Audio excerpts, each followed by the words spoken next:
Welcome, friends. My name's Kent Zeus. I'm the theatre school director at Manitoba Theatre for Young People in Winnipeg, Manitoba, Canada. It's a fantastic place to work. We have a theatre school. We have classes for kids from age 3 all the way up to age 19. One of the classes they can take when they're 5 or 6 years old is called Puppet Magic. We use puppets in our professional shows as well and in some of our school shows and classes, but this class is at the moment our only class specifically devoted to puppetry. Last group of students I had were brilliant, creative. They especially were interested in constructing the puppets and making discoveries through that. So one of the things we do is we try to make a variety of puppets. If you're tuning in now for the first time, you should know we've had 3 videos so far. We've made 3 different puppets. We made a basic sock puppet. I named him Albert. Hi, I'm Albert. I'm an Albertosaurus. Rah! Here's another puppet. I don't have a name for her. So what's special about this puppet is, first of all, look, she disappears from the side. She's just a flat card. So she's great for front view, great for photographs and movies and things. She also is on rods, sticks. See that? So she's got a hand that creates all kinds of gestures. Welcome! And so we use the technology of the hand on the rod and we combine it with the sock. And we made this puppet, which is my favorite so far. I've named him Yum, and he's a troll. And we made him together on the last video. So he's again made from a sock, but we added a hand. So you'll recognize the style a little bit more from like Sesame Street or The Muppet Show. It's a rod and hand combination. Hey. Hey, Mom. Yeah, I'm doing okay.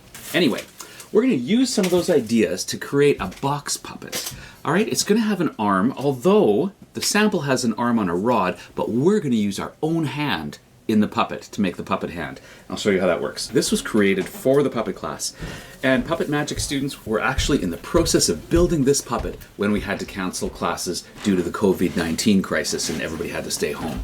So unfortunately, their puppets are not finished. So in a way, if any of you are watching, any of my students from Puppet Magic, this is for you. All right, here he is. Hey, how you doing? Yeah, I'm pretty happy today. Hope you are too. Hope you're having a good day. So what we're going to do is we're going to take this puppet, and if you look closely at it, actually it's been built so that some of the box shows it's a stovetop stuffing box. So we're going to use a puppet. If you look underneath, it's got the sock underneath it, and you'll see how the sock adds to the structure. And this one also has the rod hand. It's got 3 separate little fingers made of foam. All right, the puppet we make, like I said, we're not even going to use the rod. We're going to build the head this way, and then I have a surprise for you. Okay? You'll get the idea from some of the materials we're going to use. Here goes. A hot glue gun. Love it. A needle and thread. All right, we're going to use a little bit of needle and thread. Over here, my favorite scissors, of course. I have an X-Acto knife that we might use for the cardboard as well. Got some food boxes. An El Paso food box. If you cut it around 3 sides and fold it like this, this becomes the mouth of the puppet. All right? So if you have a box like that, that's great. In fact, we are going to use this spaghetti box. All right, we're going to use this box for the head of the puppet. We're going to cut it and make it into a moving mouth. All right, we're going to attach it to a sock puppet, and it's going to have a little cardboard mouth on the inside. All right, here I'll use the knife here to score it. So we're going to score that. So I don't cut it all the way through, but I score it so that it can be folded easily. So we've got that. Now I thought, you know, not everybody has a big supply of fun foam or felt for the inside of the mouth. So maybe you have an old yellow envelope, or in this case I have a blue folder. You see that? I'm going to sacrifice this blue folder and use the card for the inside. You could use construction paper or cloth, felt, foam, whatever you have. If you want it to be a solid color, it can be a solid color. We've got a couple pieces of fun fur. These don't even match. I don't think they have to match. If they match, great. This is going to be the furry skin or hide of your puppet. And you just need to make sure that it's big enough that it can wrap around 3 sides of the box. You see that? I've pre-cut this one. So it wraps around the box on 3 sides. We're going to glue it into place. And both of them have to wrap around the box on 3 sides. You see that? Okay, so you got some fun fur. Got a little tray of buttons here. Got some buttons. Oh, I used some household sponges and cut some pieces off of them. In fact, I've already pre-cut a nose. It's very messy to carve foam into 3-dimensional shapes, but with your sharp scissors, you can do it. So I've prepared a nose here to throw away all the little crumbs of foam. We might use that. I've got this long, thin piece we could use. I've pre-cut some orange circles to work with the eyes. We've got some googly eyes as well, and then I've got a supply of gorgeous buttons, and I thought, wouldn't it be nice to use some of these buttons? Maybe you have buttons at home, or if not, you've got these beads beads at home. And then I showed you this last time. We've got these little wall anchors. It's the kind of thing that you might throw away, or maybe if you're like me, you have a tiny little chest of drawers, little tiny drawers, and you put all these things into there, trying to organize the little minute particles of your life. So if you have such a drawer, you might be stocking up on little things like this. So take a look, see what you've got. The idea here is to work with things that you have in the house. Now, instead of a rod, I told you we're going to make an unusual hand. We're going to actually use a glove. This is a cloth garden glove. I bought a pack of 10 pairs, and I thought, oh, maybe I have one extra. So I'm going to use this glove to actually be the hand of my character. And if you watch Sesame Street and you've seen Ernie or Cookie Monster, you get the idea. They have the hand built into the puppet body, so we're going to use that. And then here's a shirt. I bought this shirt secondhand and just never fell in love with it. It's got long sleeves and it's got a button cuff. All right, so this shirt is going to be sacrificed to become the body of our puppet. So it's going to be a pretty big puppet. And we're going to move the camera around so you're looking over my shoulder. You can see the process, okay? We're going to start with the sock, all right? This is going to be somewhat familiar to you if you've made the sock puppet before. If you made sock puppet number 1, we're going to use the same idea. This is the inside of the mouth, so we're going to use it as a measure and make it approximately as long as the short end of that. So we'll freestyle a cut into there, and then we're going to glue it into position. This has to be narrow enough to fit into the box, by the way. There has to be room, okay? You see that? Can't be wider than the box. We'll just position that into there. I pull the edges around it just to make sure it ends up, so I know where it's going to end up. All right, and then it's time to hot glue.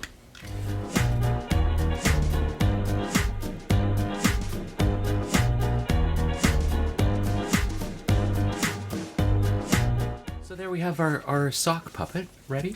Here, if you just put it on, this is how we'll wear it, but we're not even going to see that part. We're not putting teeth here. We're putting teeth onto this. Okay, so we've got our sock puppet. We're going to put it aside. Now we're going to prepare the box. All right, first thing, we're going to glue that box back into place. And we'll use hot glue. Just close the box up. You can see that they used hot glue there before to hold it shut. So we'll do that again. Okay, just let that dry. Now we're going to actually cover that with foam later, so it will be held in position very nicely. Now, we're going to use our X-Acto knife and we're going to make a cut right in the middle. But we want a slight overbite, so we don't want it to be exactly in the middle. So what will we use to measure? Let's use this piece of paper, okay? It's just as long, so we know that it's this long. So let's just assume that this is the halfway mark. So that should fit twice. So if this is half, we do want an overbite, so we're going to actually give ourselves a nice overbite and move it over to here, okay? Without a ruler, I didn't want to measure it, so I just found the halfway point and I used trial and error to guess until I arrived at it. And then on this side, we'll bend it down too. If it's a little crooked, it doesn't matter. If your cut isn't perfectly straight, don't worry. There we go, okay. So here we go. Here we have our box, you see that? Now the trouble is, depending on the size of your hand, this box can fall right off, okay? So what we're going to do, instead of having you do this and then having it slide off the end like that, we're going to glue our sock puppet into it, okay? So here's how we'll do it. We've got the sock puppet, we're going to glue it right into there like that, and then that'll work. So we're going to put the hot glue on, okay? And we're going to try to be safe here. And put the glue. Maybe an adult should do this part. It's okay to have a person helping you. I'm doing this on my own, but having help never hurts. Here we go. Okay, squeeze it into place. I'm done with the hot glue for now. So this is actually the head of my puppet. Now I picture that this is maybe some kind of a crocodile or a duck. All right, so there we go. So now we're going to add the fur, all right? And we're going to decide which is the top and which is the bottom. I think this is a little bit more exciting. It looks more like a wolf. It's got 2 tones in it. So we're going to put it on the top just because it's a little bit more visible. So let's position it so that it can wrap around. All right, and we'll start with the end. We'll eyeball the sides, or maybe we'll start with the side. Make sure it fits. We'll line it up there. Okay, good. And then we're going to do our first strip of glue. Then we'll flip it over and we'll do our second strip of glue. it sticks over the top edge a little bit. It's not the end of the world. Now what are we going to do with this part? We might just leave it as part of the puppet, or we could try to hide it. You decide. In this case, I think I'm going to hide it, just because I got lots of things to put on this puppet.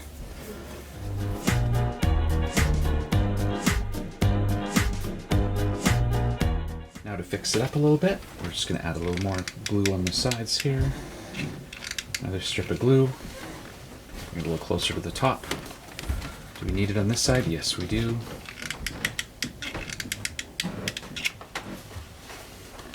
There we go. And we're going to just do a little bit more on here, okay? Just hold this all together a little bit better. You might need a little bit of patience to hold that in place. Now we'll flip it and we'll try the other side now. Now we'll do this the bottom jaw. I'm going to wrap it around here. We'll do the same thing that we just did. Wrap it around and we'll make sure it fits on the sides.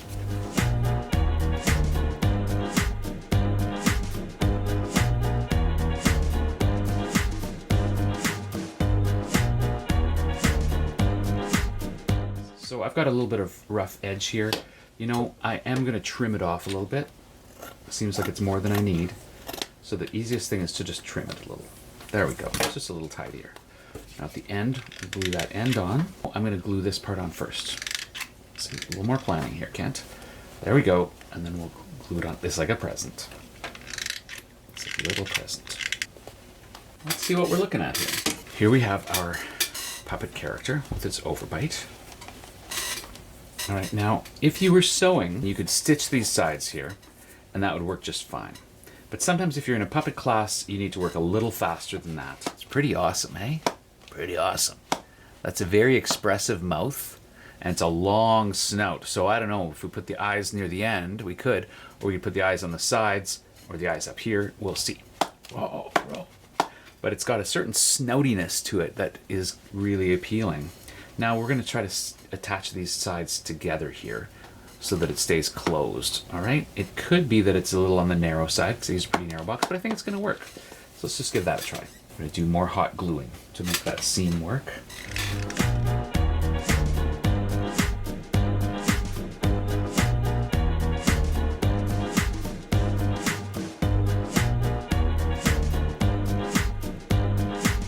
If I was in my class with 5- and 6-year-old puppet makers, my assistants and I might be doing this part. I have a feeling that my students would say, Kent, I need help for this part. However, a lot of the selection of things to glue on and some of the hot glue details that are coming up, they would be able to do just fine. So I'll take that clothespin off of that side. The glue dries pretty fast. If there's a tricky spot, you might need to hold it in place. We might end up re-gluing this spot a few times, and that's okay. Till it gets used to staying where it's going to be and we kind of accept where the box wants to go. All right, because we're eyeballing this pattern. It's a do-it-yourself project for home, so we're not really cutting everything according to a pattern, but we're working with the materials we have as we go. Okay, so there is our basic body shape. This has come off a little bit. We'll add a little bit more glue onto there, but it seems to be able to hold the shape of our hand. All right, seems to be big enough. So we see where the stress points are here too. We can respond to that. We can always pull out the trusty needle and thread to strengthen some of those spots if we really need to. Once you have the box structure of this puppet, you don't have to cover it with fur or cloth or paper. You can actually leave the box showing and just start adding eyes, and it has a lot of charm and character, and it's actually a really quick puppet to get kids working with their puppet and starting to verbalize and add character to their puppet or let the character of the puppet come out. You don't have to do all this elaborate work with the fur, all right? You can take shortcuts. But anyway, here we go. We're gonna take the inside of the mouth now, make the inside of the mouth, and I'm gonna use take advantage of the fold here on the paper. I'll line this up with the fold, and I'm gonna just use my pencil. I don't feel like getting marker ink all over everything. Just use the pencil. All right, let's see how that goes.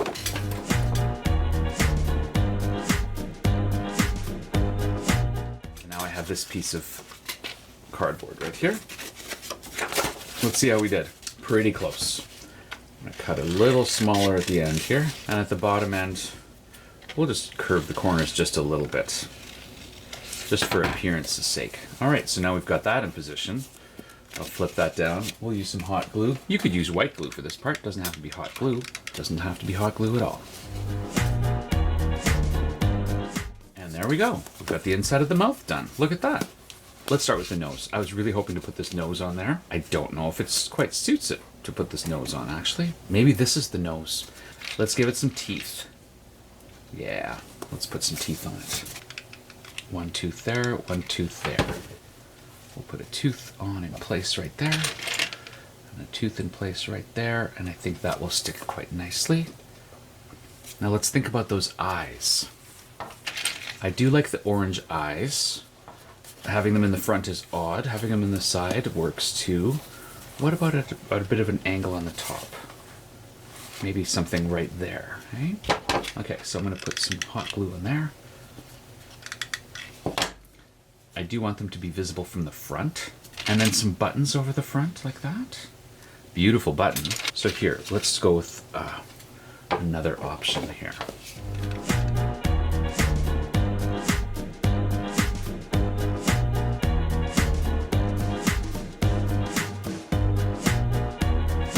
Let's give this guy a try. Oh, yeah. Yep, that's me. The next step, we're going to give him a shirt. So here we have our shirt, and he's going to fit right inside the shirt. Okay, like this. Fit him right inside there. Okay, and then he'll be operated like that. Very simple. We're just going to hot glue him in place. And we can add some stitching later if it doesn't stay.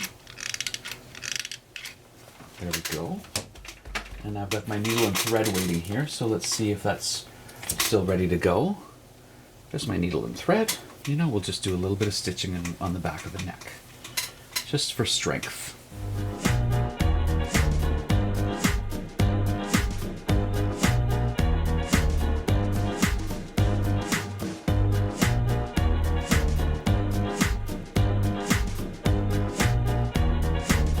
My feeling about this puppet as I build it is that its basic structure and shape is really charming and useful. But that its finish is not extremely tidy. You know, to really conceal the box within the puppet, you have to build around it a little bit. And so I can see why, if you were building a Muppet from scratch, you would follow a pattern that fits the contours of your hand and the shape of a human or a character head a little more closely. But for our purposes, the point is to find something that you have around the house that has expressive possibilities and put that to use in a way that's kind of fun and crafty. So part of this is about the discovery of finding out how expressive this box can be. Now for the hand, so we'll take the right hand, and here's a fancy little spot. We're going to take that shirt. Oh, we're going to button the shirt. I'm just going to do it at the loosest button. I'm going to put the hand through the shirt. Now, depending on the size of your hand, it might fit nicely in there. And I don't even want to show very much of the hand through there. Just a little bit. So I'm just going to use it like that. And there we go. Hello there. Beautiful day today. Saw some birds. Wow. Tons of birds, about 12 birds in one tree. Beautiful.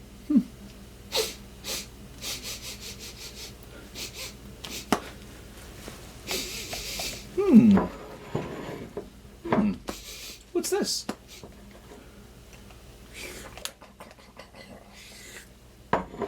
Wow. Hey, excuse me.